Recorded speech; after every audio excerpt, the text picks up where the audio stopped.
In 2013, I moved away from home for the first time, which was an interesting experience because at the time I was 24. So I lived with my mum until I was 24. No shame whatsoever. That was a great first 24 years of my life, living with my mum, with my dad leaving very early on. Or I should say that my parents amicably split because they did, and it was a good thing that they did when I was a baby. But, I was with my mum alone for a long time, and then my stepdad came along, my stepdad left. The one constant was always my mum.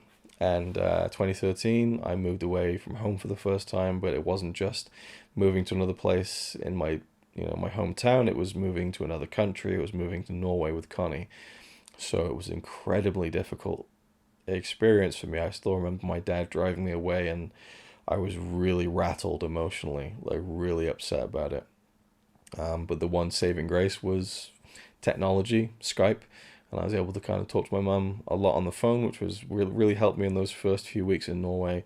But what really, held the whole thing together for me, beyond that, was really my cat, Lily, our cat, Lily, who me and Connie got together in July of 2011.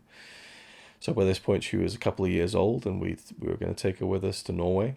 And Connie was working, and I wasn't. And so those early days was just me in the flat in our little place with Lily, just hanging out. And I had a great time. There was just to lie on the bed, cuddling with Lily, looking out the window at the beautiful scenery outside. I mean, looking outside of our living room slash bedroom window from our place in Norway, it was like a postcard. It was a beautiful area that we lived in. And one day it was snowing, and I was just sat on the sofa, and I had my camera on the tripod next to me. I'd been filming a video or something, and I just saw Lily on the windowsill, where she'd love to be on the windowsill. We eventually moved her cat tree right up next to the windowsill, which you can see in some of the old 24-hour movie marathons.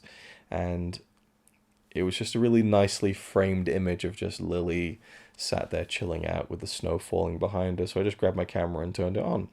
And what I came out of that with was just a few minutes of, random footage. And I just thought, oh, I can make something out of that. And there was born the film Lily, which is just a very short piece that I made, and decided to make, because there's so many similar things I have which are just random pieces of footage. But I thought, let's commemorate this and put it into like a little short film, put some piano music over it, and just show you Lily in her element, just chilling out at this windowsill. It's a very just unassuming little piece, but I like it. And I like it all the more now because Lily is no longer with us. So this introduction to Lily from 2013, the short film, is probably going to be about 10 times longer than the actual film itself. But I wanted to reflect on that a little bit, and just what a great creature she was. She was our first baby and so special to us. And so we ended up saying goodbye to her in December of 2022, which is still pretty. Yeah, it was wasn't that long ago. It still hurts a little bit. It was just a really sad situation where I think that we weren't noticing how skinny she was getting, and we probably could have caught it sooner, but we just so there's some guilt there for sure. And it's just sad losing a pet. There's a deep connection that you have if you click. I think there's some animals, some pets you don't really get that connection with. We had a deep connection with Lily, and it's nice to have stuff like this to look back on. And there's so many videos that we have of her, and she always made her kind of presence known in the 24-hour movie marathons, whether I was including her in a skit or whether she was just there, announcing her arrival or existence by meowing off camera, or kind of slinking into frame as she did many times. So it's nice to have that stuff. But I just wanted to kind of talk a little bit about the unfortunate story of her death, where we had to put her down, and it was really the best thing to do, because it would have just been prolonging the horrible, inevitable, end of her life. And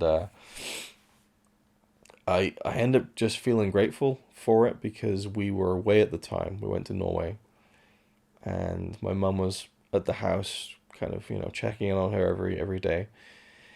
And then we came back, and I picked her up, and I just thought, God, I can feel her skeleton. I can feel the bones. And then we took her in, and within, I think it was 48 hours, that was it. And we went through the whole stages of like denial and bargaining and all that stuff. We'll pay anything just to keep her going, before realizing that we're both just, we know it's what the right thing to do was. But my mum said that she didn't notice anything wrong with Lily. And once we came back, she started hiding and she stopped eating. She gave up at that point.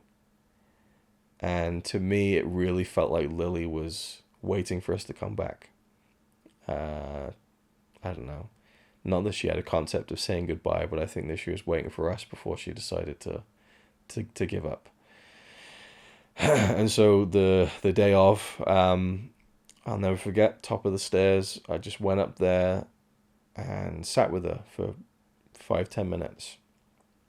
Told her sorry, and everything, but also thanked her for everything. Because, you can kind of project a lot, I think, onto your pets. But I've had some pretty low moments, and I feel like she's been there for me. Of course, she hasn't. It's just me projecting that, but I still appreciate it, in some weird way. And so I just told her that I was grateful for having a great, period of time with her. And I kind of loved being, her owner, her cat dad.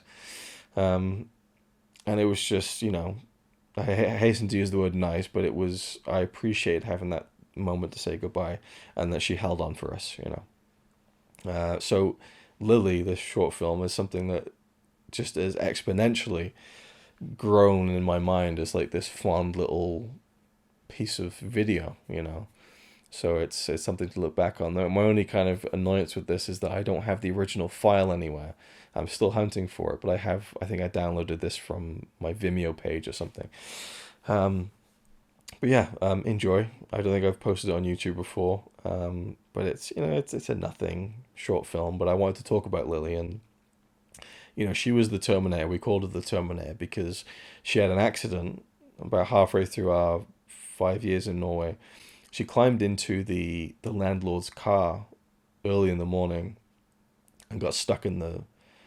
I'm sorry, this is a horrible like video, I think, but not very chipper, upbeat one. But she got stuck in the engine, and the landlord was driving around all day, and burnt all her side off. It burnt her back leg down to the bone.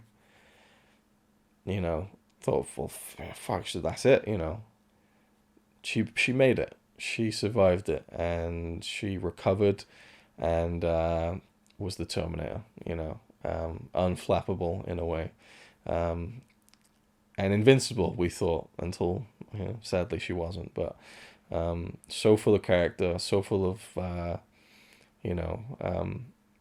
attitude, and a lot of cats have that. But she's the best pet I've ever had, and Connie wants another cat. I just can't see anyone filling the paws of Lily. So, Lily, I love you, always will.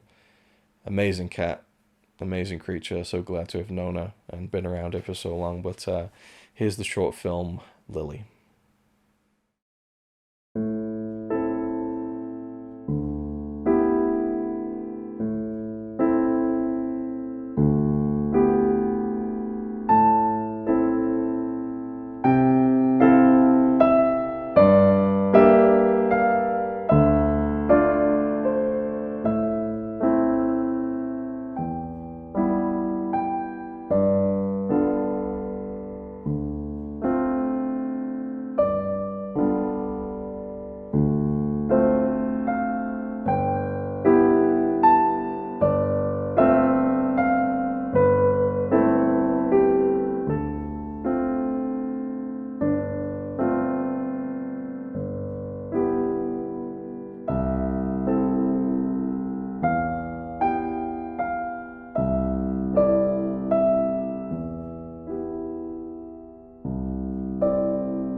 Because he's really cool, but I think he's a tool. Even though I'm sure he's a quite nice guy, really. He's a quite nice guy, really.